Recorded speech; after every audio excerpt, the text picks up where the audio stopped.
Welcome to our online Thursday Vespers service at First Parish in Needham. It's good to be here together tonight with you all. Tonight we've put together a special and focused Vespers service based on the events in Washington, D.C. that have unraveled over the past 2 days. In putting together this service, we recognize that we are carrying a whole mix of emotions tonight. And our contemplative practice will help us name, process, and metabolize some of those feelings. We also come together to be reminded of our commitments to justice, democracy, and dismantling racism as Unitarian Universalists in the face of violence, insurrection, rampant white supremacy, and threats to our democracy. So, however the day has gone, however it is with your spirit, whatever is weighing on you or lifting your heart and mind today, you are fully welcome here. We have a few notes about this Zoom format as well. You are all muted, so no one can hear you, but you should be able to hear and see me and Reverend Catie. Please feel free to turn off your camera or otherwise make yourself comfortable settling into this virtual space. That may mean taking your hands off of the keyboard, changing your sitting or standing or lying down position, or adjusting the lights in the room that you're in. If you encounter any tech problems, you can type to all of us in the chat, which is the button with an image of the speech bubble labeled chat at the bottom of your screen. If it's not there, you might need to click the button that says more to find the chat bubble in there. We all know that doing live anything comes with its own technology hazards. So if we make mistakes or me or someone else on the call temporarily loses connection or freezes, we hope that you take that too as part of the contemplative practice tonight, as part of the spiritual practice of honoring the things that we cannot control. So let's begin by taking a deep breath in together and letting it.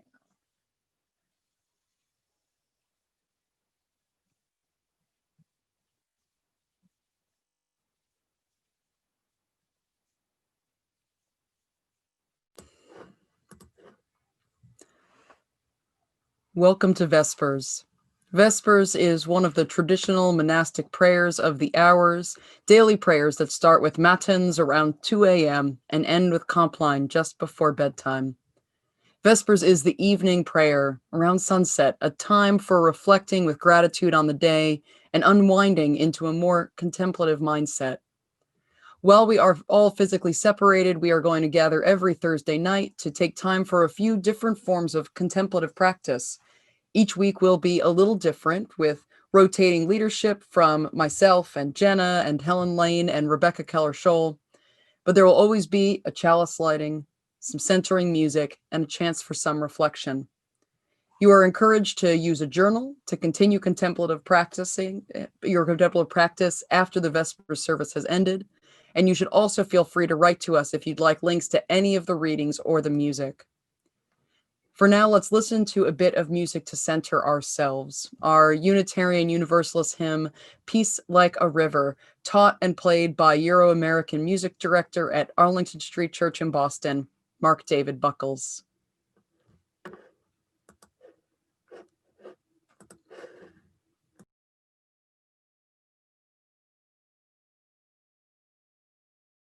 Hi, everybody. My name is Mark David Buckles, and I'm excited to share one of my favorite hymns with you that you may already know. It's Peace Like a River. And one of the things that I love about this song, this hymn, is that it's not all happy. It acknowledges the many things that we're feeling, and that we can have complicated feelings. We can hold pain and joy at the same time, and that's okay, and even that can be worth celebrating, that we feel those things. So I love that we sing about having peace like a river and pain like an arrow and strength like a mountain. And in the end, we return to this idea of peace, that we always have the ability to tune back into that peace like a river in our souls. And when I think of a river, I think of the fact that no matter what, it just keeps going. I hope you'll sing Peace Like a River with me. If you don't know it, I think you'll pick it up really quickly. It goes like this. I've got peace like a river. I've got peace like a river.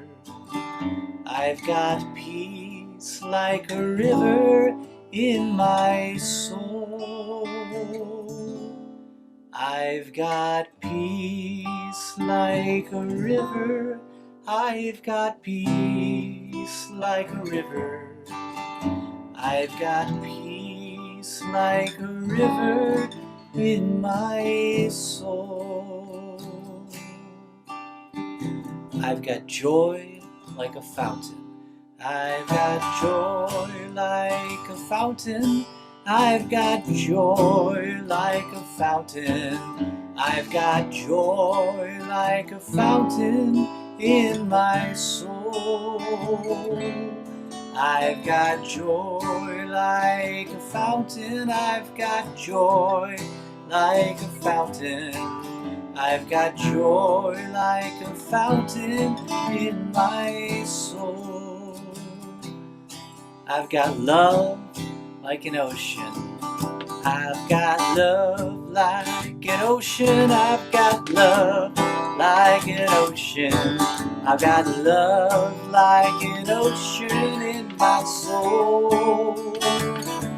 I've got love like an ocean. I've got love like an ocean. I've got love like an ocean in my soul. I've got pain like an arrow. I've got pain like an arrow.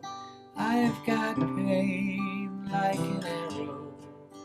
I've got pain like an arrow in my soul. I've got pain like an arrow. I've got pain like an arrow. I've got pain like an arrow in my soul. I've got tears like the raindrops. I've got tears like the raindrops. I've got tears like the raindrops. I've got tears like the raindrops in my soul. I've got tears like the raindrops. I've got tears like the raindrops. I've got tears like the raindrops in my soul. I've got strength like the mountain. I've got strength like a mountain. I've got strength like a mountain. I've got strength like a mountain in my soul. I've got strength like a mountain. I've got strength like a mountain. I've got strength like a mountain in my soul. I've got peace like a river. I've got peace like a river. I've got peace like a river. I've got peace like a river in my soul. I've got peace like a river. I've got peace like a river. I've got peace like a river in my soul.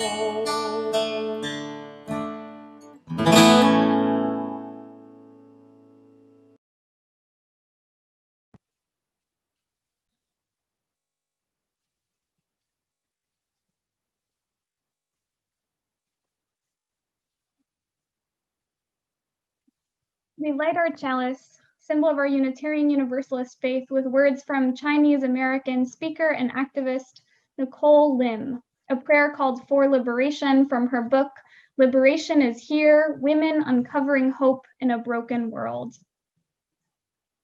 May our liberation come as we seek to bring liberation to others, realizing that our freedoms are bound together in our humanity. May our pain expand our capacity for joy. Our brokenness lead to realizations of beauty within.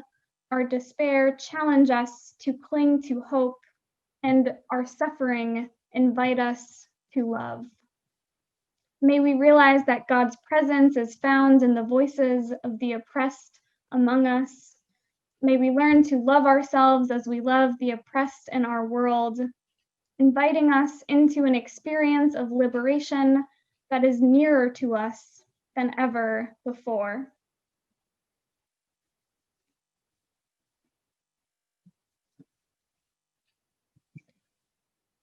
And it is now time in our Vesper service to acknowledge the joys and sorrows that we all bring to our contemplative worship today. I'll light our first candle as a candle of joy. May we make time and space for infusions of joy into our daily lives, remembering that now, more than ever, joy is a spiritual practice, allowing us to continue doing the work that is ours to do. I light a second candle for the sorrows that we carry with us today.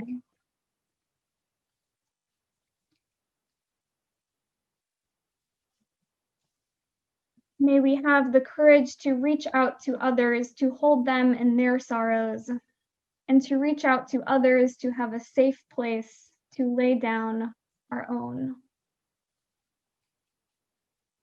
And I light a final candle for the world.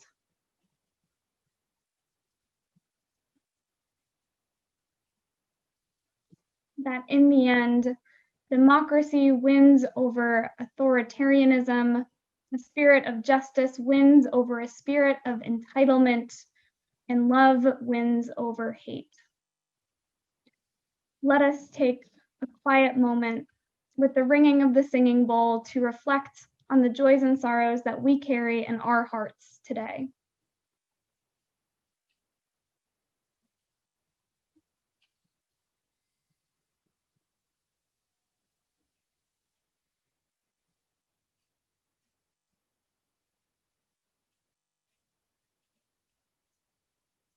Amen.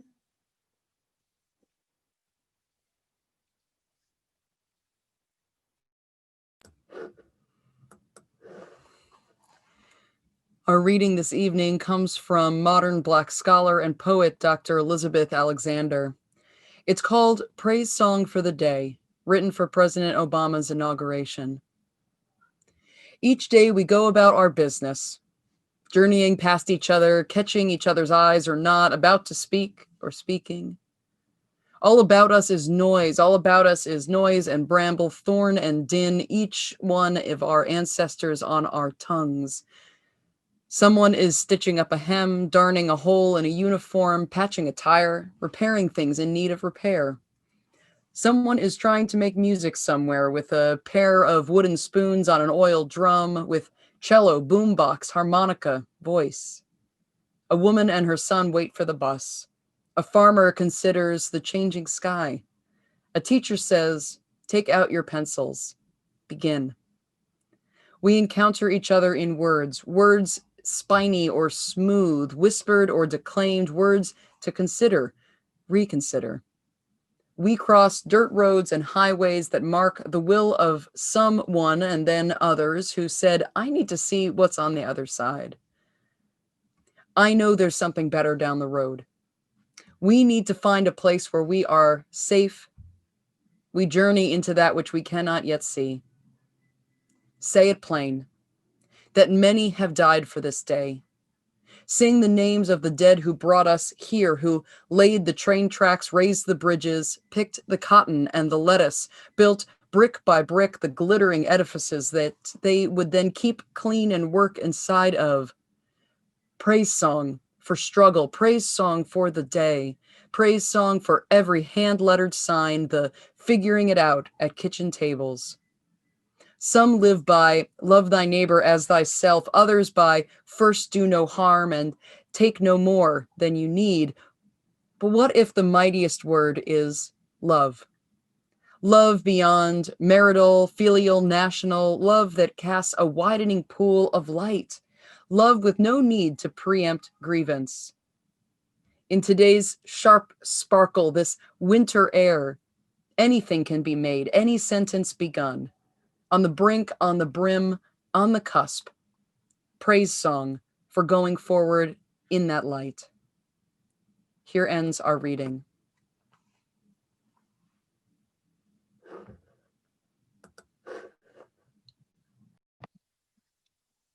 I invite you now, as we enter into tonight's contemplative practice, to get comfortable in your chair or wherever you're seated, and to place 2 feet squarely on the ground. You might close your eyes as you feel comfortable, or you might instead drop and soften your gaze as we begin our practice this evening. Let's start by taking 3 deep breaths together.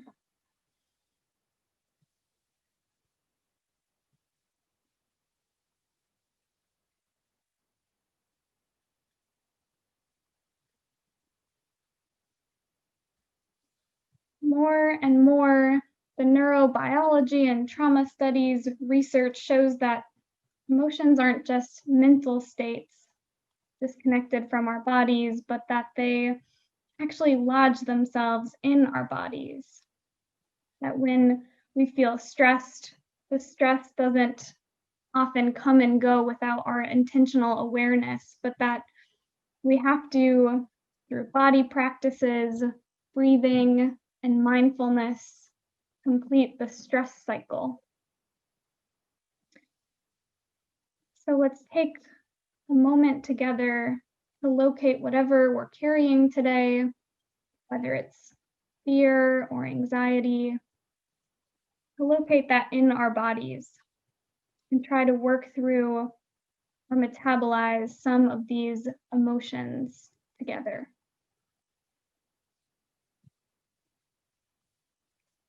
We're going to use a process for meditation coined by Tara Brach called the RAIN process of meditation. That's a guided meditation that you can use whenever a difficult emotion or an old harmful pattern comes up in your life. So let's begin continuing to take deep breaths as we go.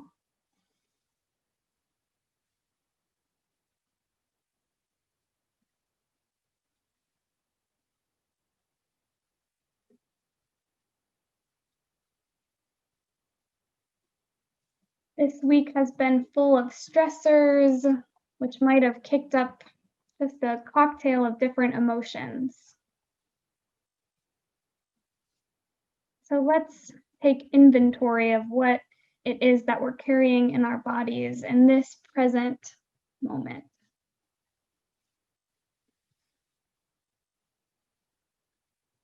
Are we experiencing anxiety somewhere? Maybe a tightness in our chest or a faster beating pulse?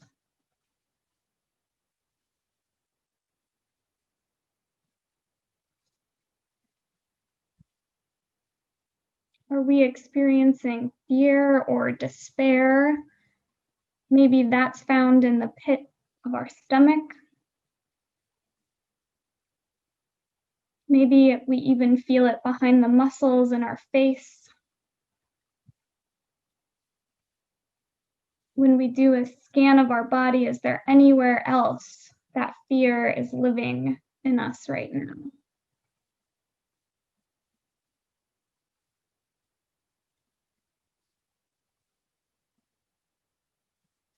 Are we experiencing any anger somewhere in our chest or gut? Maybe there are swaths of our skin that have been a little warmer since yesterday afternoon.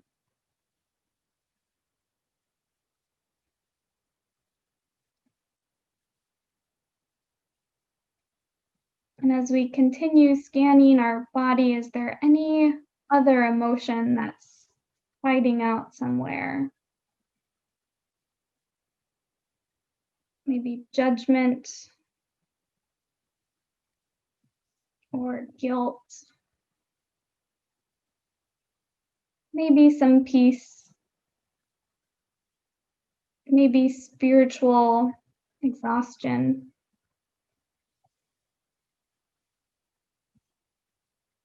This is part of the R of rain, recognizing what is happening in our bodies.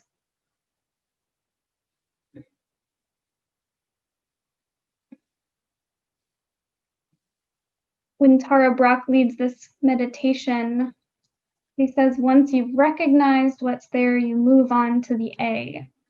Allow the experience to just be there as it is. That might involve whispering, yes, I am ready, or I am open. I recognize that I am carrying some anxiety or fear, but today, that's okay.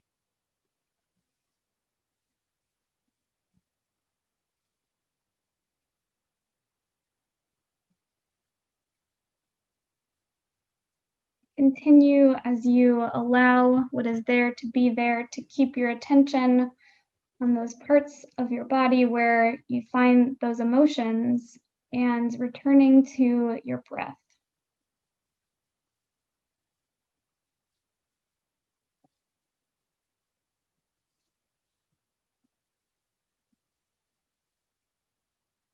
That brings us to the I. Investigate, interest, and care. When we ask, with that anxiety that I found in my chest, what are the beliefs that are sitting just behind that emotion?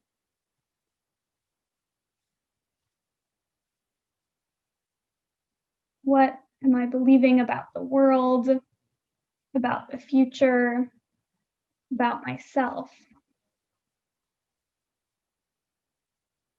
Can you name that belief? Is it a fear for the fractures of our country and what that might mean in the future? Or a more personal feeling of helplessness or not being able to do enough? Is it a self-judgment?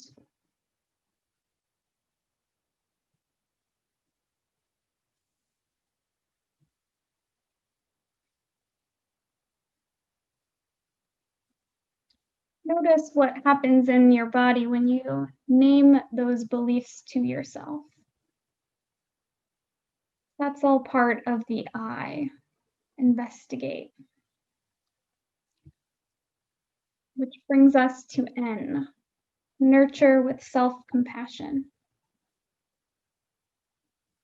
Once you name that belief, this is the moment where we talk back into the place in the body that's holding on to that belief. You might ask, Tara Brach says, how do you want me to be with you? What do you most need to experience right now?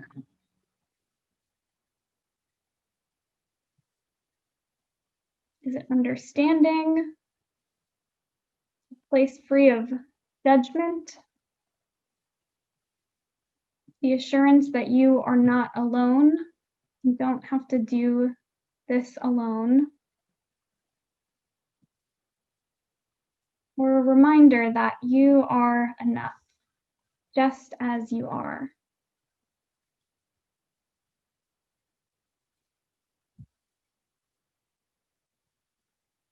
What response is coming up from your nurture?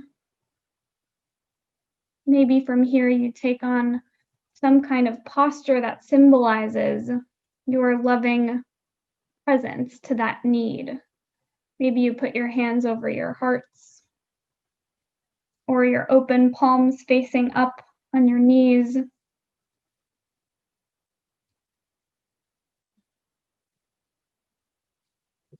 It's all part of nurture.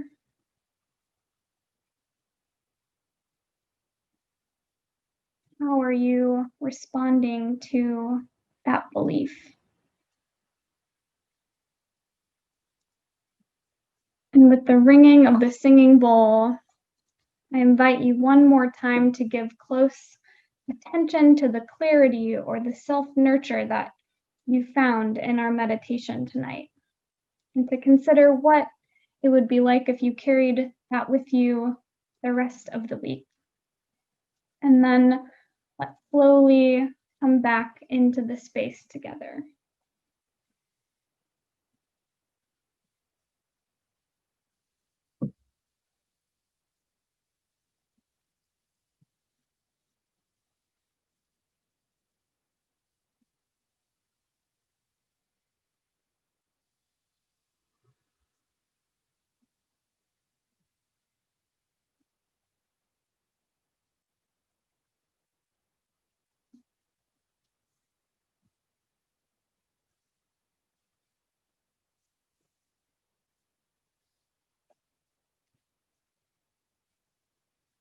If you liked this meditation, I can send you more resources from Tara Brach or about the rain meditation in general. Just send me a quick email and I'd be happy to continue the conversation. Now let us keep that all in mind as we listen to our final musical meditation of the night, We Are the Ones We've Been Waiting For, by Bernice Johnson Reagan, Black composer and founding member of SNCC, and African-American a cappella group Sweet Honey in the Rock, performed by the Boston Children's Chorus.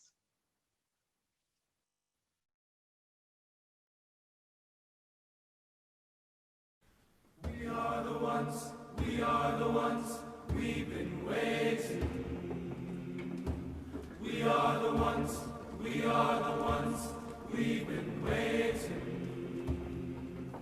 We are the ones, we are the ones, we've been waiting.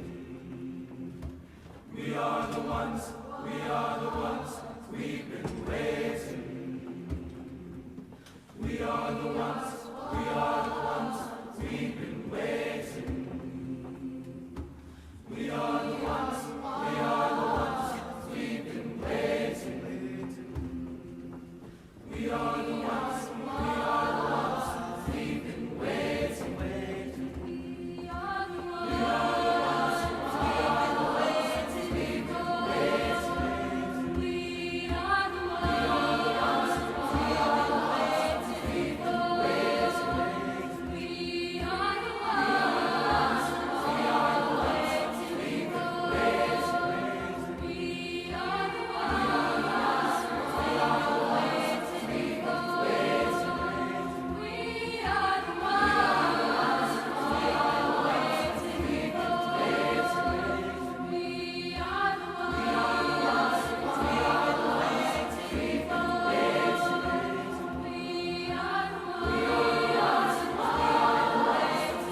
been waiting.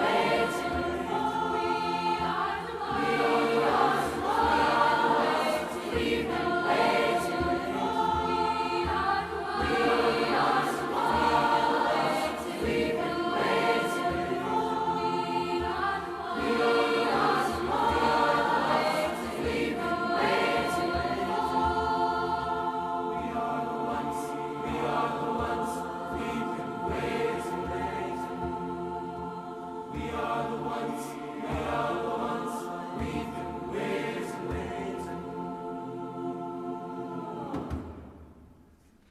been Thank you all so much again for coming this evening.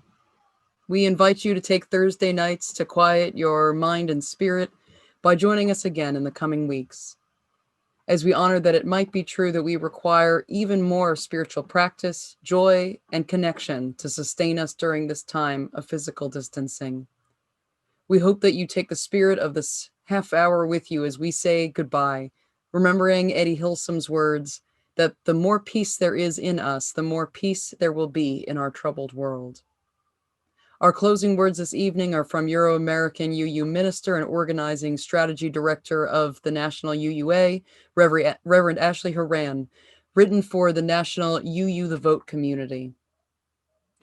Another world is possible. We say it again and again, even when the proof lies somewhere beyond the horizon, beyond our reach, beyond our imagination. This is our faith. Another world is possible.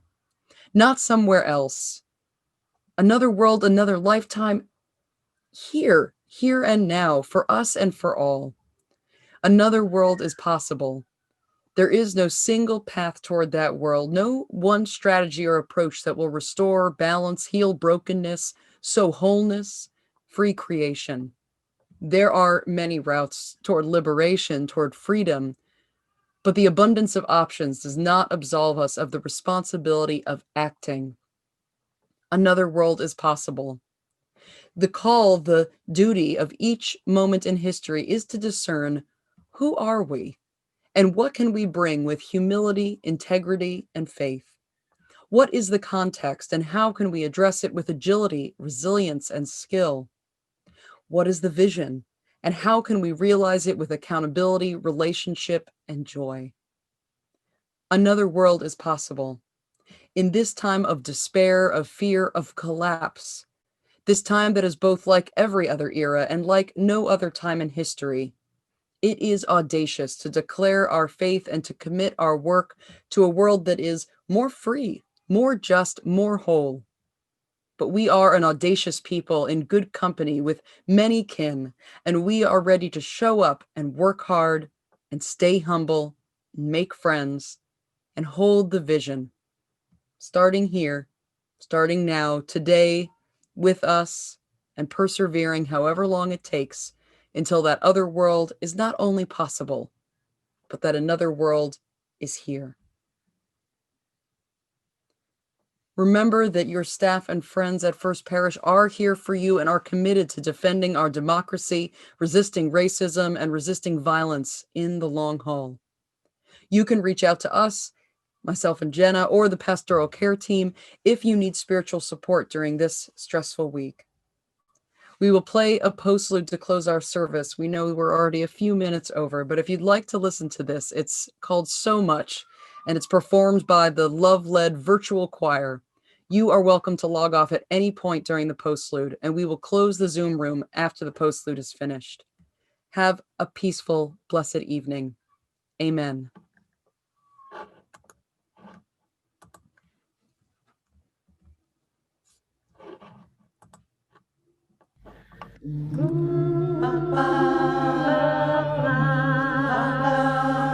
There's so much to appreciate, even when the world seems out of hand, even when we do not understand, still there's so much.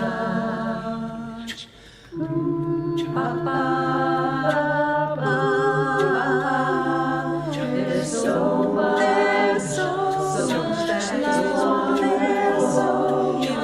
temptation to breathe.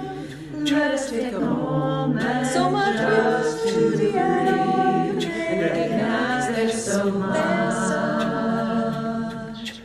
There's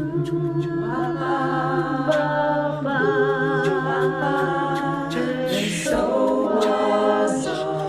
much to be grateful for, even in the midst of loss and change.